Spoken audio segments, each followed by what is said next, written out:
Nova Estela Ciência e Debate, um programa da TV PUC São Paulo, um programa gravado semanalmente no Museu da Imagem do Som, nosso MIS aqui de São Paulo, aonde, além das exposições maravilhosas, estamos desmontando hoje o Tim Burton, que ficou vários meses em cartaz, e estamos agora com muitas atividades outras, né? Essa parceria com a PUC traz semanalmente um cientista, um pesquisador da história, da filosofia, da ciência, e que também tem, fazendo aqui uma pequena merchan, né?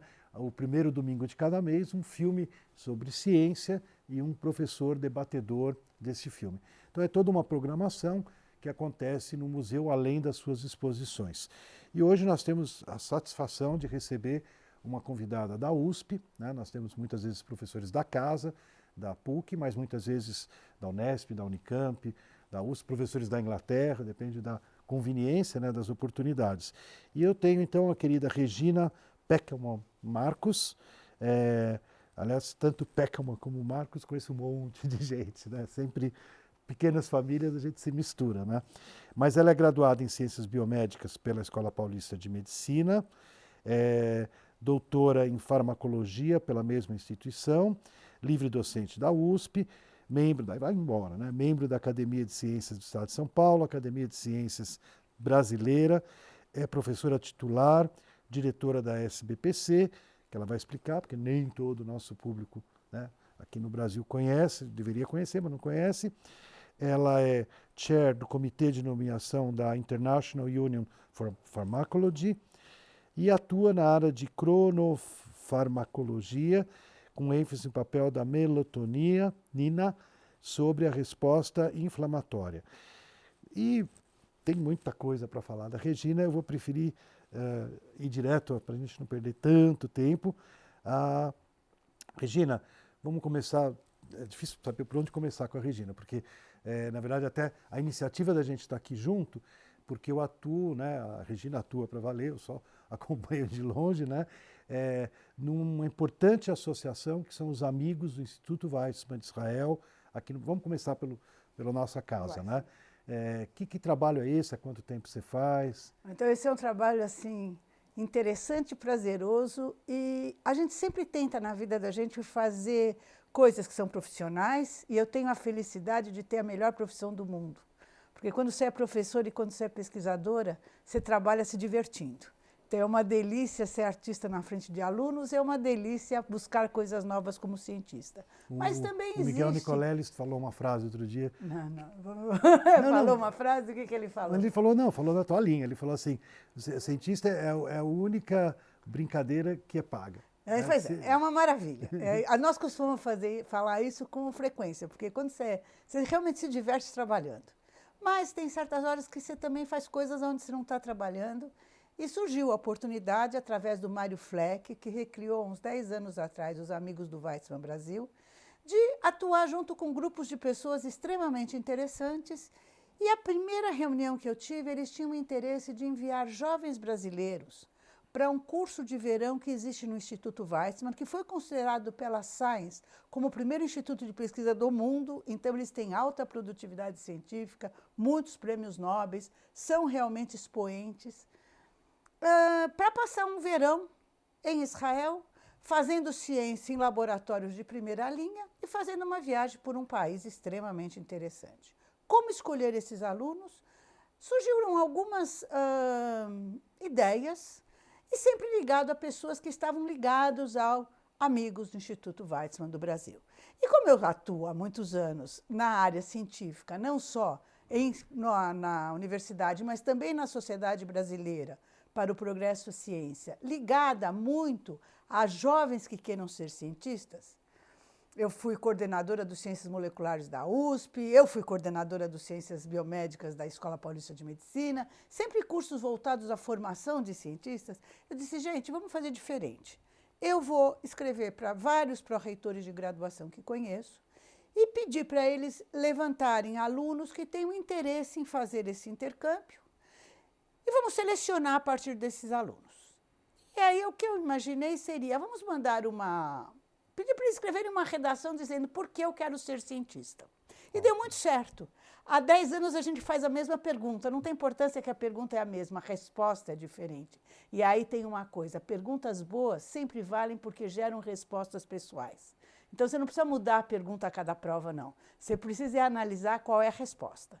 E aí vem milhares de respostas. Bom, hoje nós recebemos nos anos que são menos, 90, 100, nos anos que são mais, 250, 300 redações como resposta. Que delícia. Maravilha.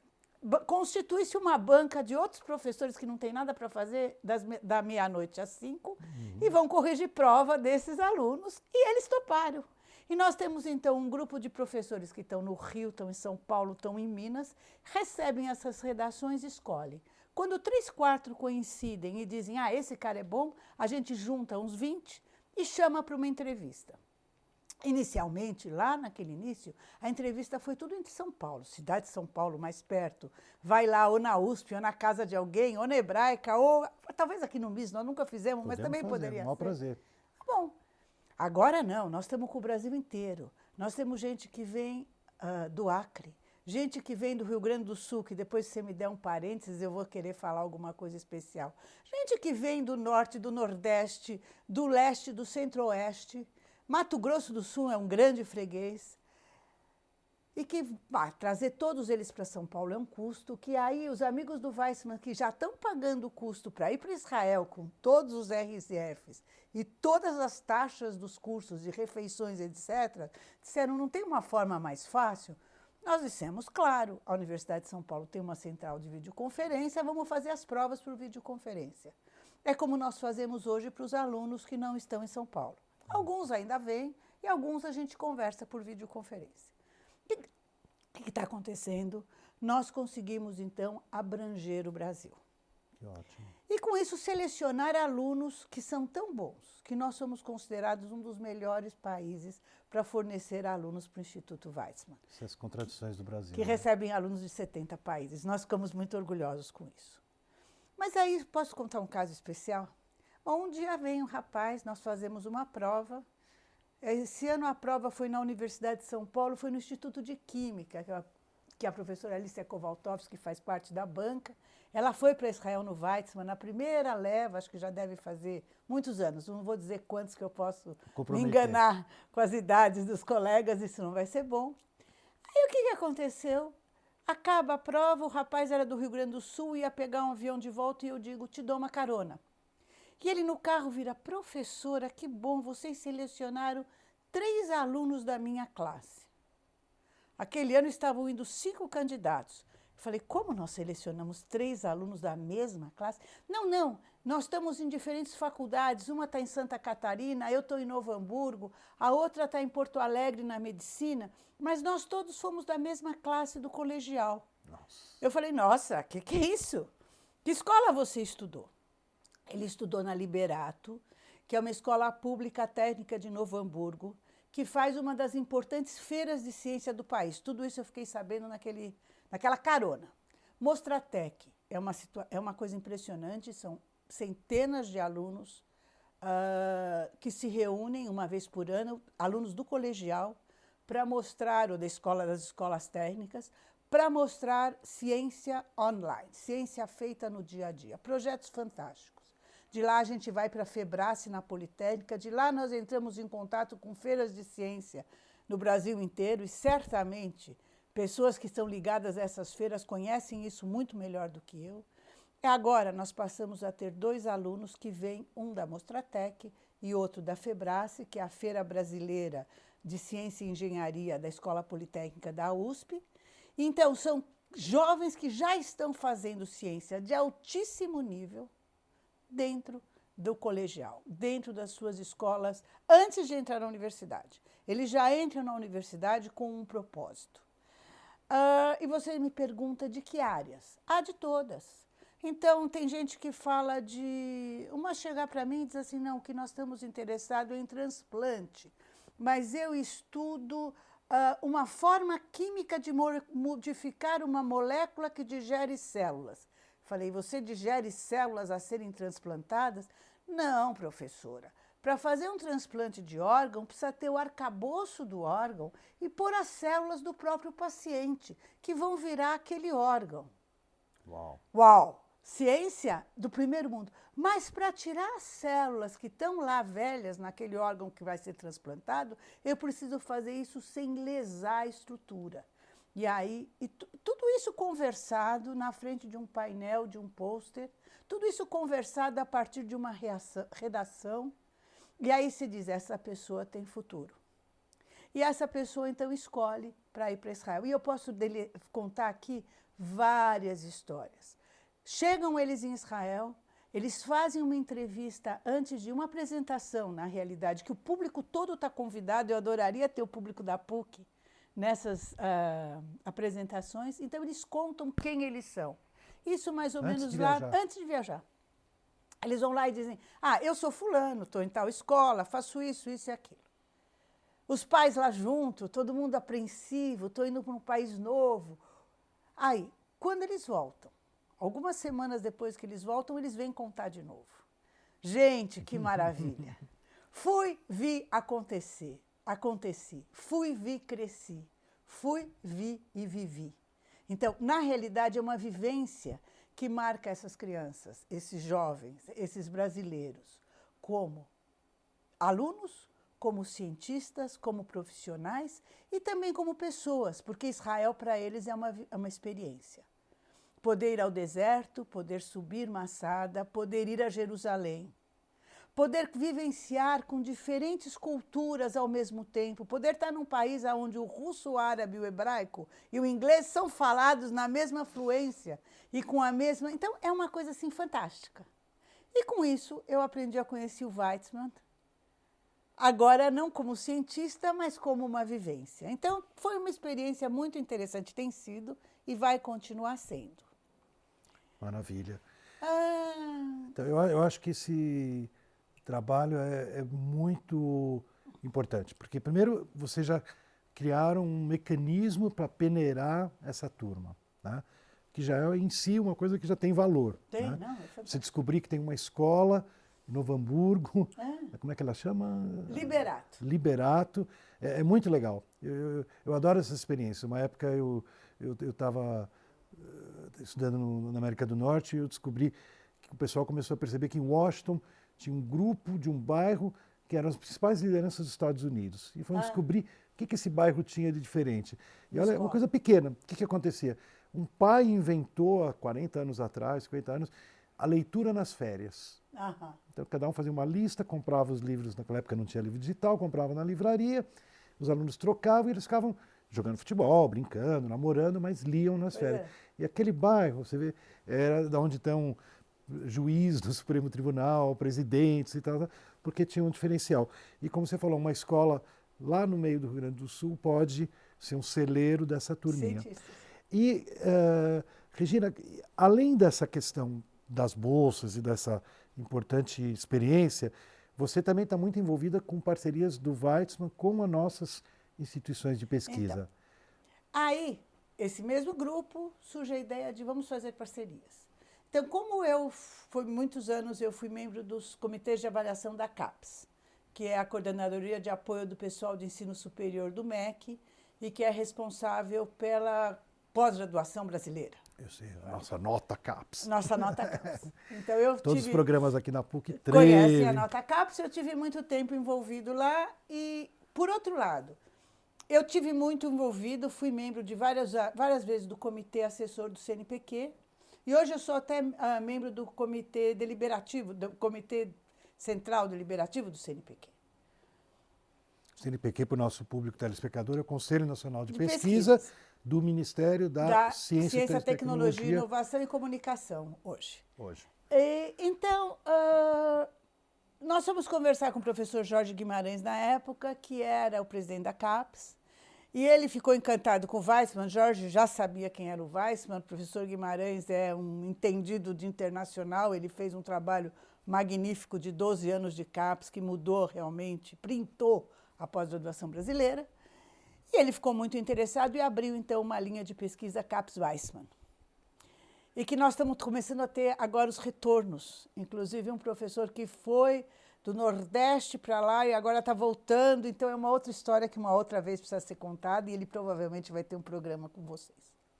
Depois surgiu algumas discussões com o professor Glaucius, na época que ele estava como presidente do CNPq, e depois, junto com o professor Hernan Chaimowitz, que era o responsável pela área internacional da FAPESP, que é a Fundação de Amparo e Pesquisa do Estado de São Paulo. E hoje ele é o presidente do CNPq, então o professor Hernan é o presidente do CNPq. Foi aberta uma linha de financiamento chamada FAPESP Weizmann.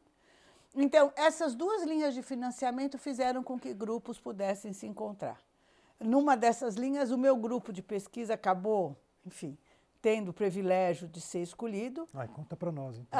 Essa foi uma história muito interessante, né? Porque foi nessa brincadeira de... Assim, eu trabalho com um negócio que é o tempo biológico, e o tempo biológico acontece de dois modos. Para ser muito rápida, nós temos todo um relógio gênico interno, nós vamos ter todo um sistema, nós os seres vivos, eu não estou falando agora só do homem, eu estou falando das plantas e dos animais. Tem um relógio biológico que faz com que a gente possa viver num planeta que tem dia e noite, que tem inverno e verão. Então, nós temos que nos adaptar ou até prever. Todos vocês acordam, antes de acordar, jogam as cobertas fora, porque vai esquentar. Isso faz parte de toda essa previsão de que vai chegar a hora de acordar, quando chega a hora de dormir, a gente tem outras reações. Eu trabalho com isso, mas eu trabalho numa situação X que é a seguinte. A hora que eu fico doente, imediatamente. A hora que eu tenho um estímulo agressivo. Então, pico um mosquito, tenho um soco, faço uma cirurgia. Tem um acidente? Tem um acidente, todas as pessoas sabem que a gente deve se recolher para se recuperar. Eu devo ficar na cama um pouco mais, eu tenho que ficar mais quieta, eu não posso fazer o meu dia a dia. Não só os médicos falam isso, não só as mães falam isso, não só as esposas falam isso, como também o nosso próprio organismo fala isso para a gente. Como bloqueia a produção de melatonina, que é o hormônio que marca o escuro. A produção de melatonina é bloqueada, o escuro deixa de ser marcado e a pessoa não fica sabendo se é dia ou noite. Ela fica dormitando, independente de ser dia ou noite. Isso é o estar com o que se chama de comportamento doentio, sickness behavior em inglês, que soa muito bem para os cientistas. Ok. O meu grupo estuda isso, o meu grupo foi que mostrou que isso acontece. Qual instituto você está? Eu estou no Instituto de Biociências da Universidade de São Paulo, eu vim do Instituto de Biomédicas da Universidade de São Paulo e do Departamento de Farmacologia, então, da Escola Paulista de Medicina. Então, eu passei pelos 3 lugares e a minha pesquisa se desenvolve com colaborações em diferentes lugares. No momento, eu estou no Instituto de Biociências da Universidade de São Paulo. Bom, então, eu paro de ter noção de tempo, mas para quê? O que o meu grupo descobriu é que vocês todos sabem que existe no sangue as células brancas do sangue, que são soldadinhos do sangue. Eles andam e eles têm que ficar, que nem um exército, completamente pronto para nos defender de qualquer agressão. Mas eles não podem migrar e nos defender se não houver agressão, porque aí o próprio nosso sistema vai estar nos agredindo.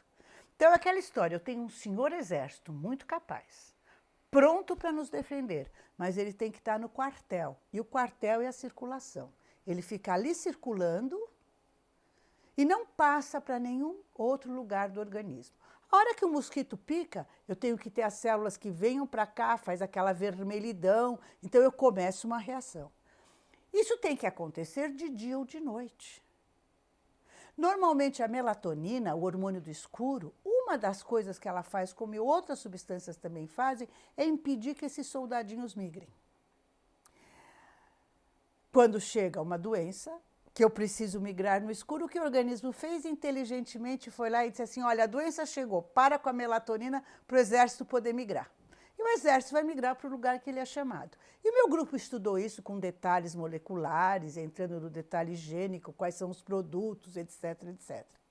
Numa das conferências dos amigos do Weizmann Brasil, eu conheci o professor Tzvi Lapidot, que trabalha exatamente com migração de células dentro da medula óssea, que é o lugar onde é preparado o sangue. Ele fez a apresentação... Lá no Weizmann. Aqui em São Paulo, na Hebraica, numa dessas apresentações.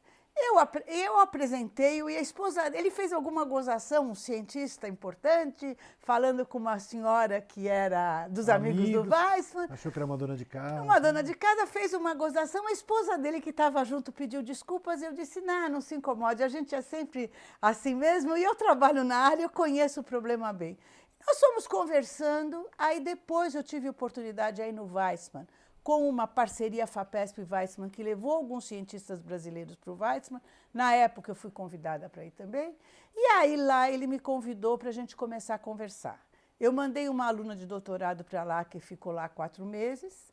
E nós então agora temos uma conversa, que agora é uma conversa científica que espera ter resultados, no sentido de ver como esse problema do tempo e da própria melatonina podem estar regulando algumas funções relevantes para a formação de sangue, para a formação de osso e para a defesa do organismo. Então agora virou um assunto sério, científico, tem pessoas envolvidas. Vamos aproveitar o gancho que você está dando para nós desse casamento bem-sucedido, né? A gente vive duas realidades super diferentes, né? Quer dizer, Israel, o Weizmann assim, surge Israel, já surge o Weizmann, né? A Universidade Hebraica, ela surge antes de surgir o Estado, ou seja, o incentivo é enorme, a pesquisa, tudo. Aqui no Brasil a gente não tem a mesma realidade, mas como você está mostrando para nós, a gente consegue ter algumas, como o Goldenberg chama, o pessoal fala, né, ilhas de excelência, onde as coisas se colocam de pé de igual. Igual para igual. Como é isso? Isso é interessante, né? Olha, eu acho que aqui eu tenho uma coisa que eu queria comentar. A Cláudia Souza, que foi essa aluna brasileira que foi para Weizmann, trabalhou lá 4 meses.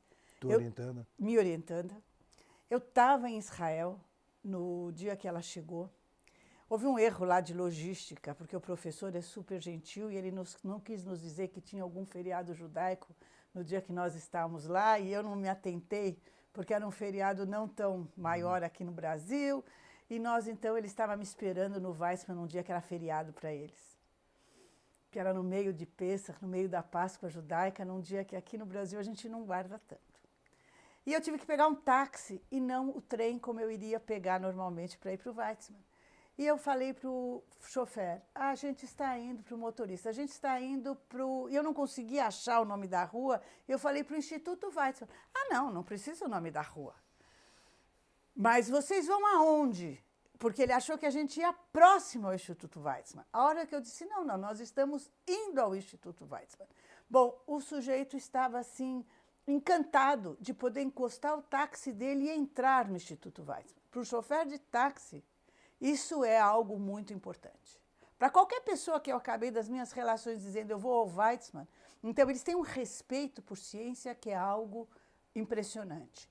Crianças lá apresentam para a gente um negócio dizendo como eu vou ser prêmio Nobel em 2050. Esse é o mote deles esse ano. Então, eles têm alguma coisa que está no dia a dia. Fazer ciência e ciência ser aproveitável é algo do dia a dia. Isso, de uma certa forma, eu posso dizer, nós no Brasil não temos. É verdade. E eu fico pensando, aonde está a diferença?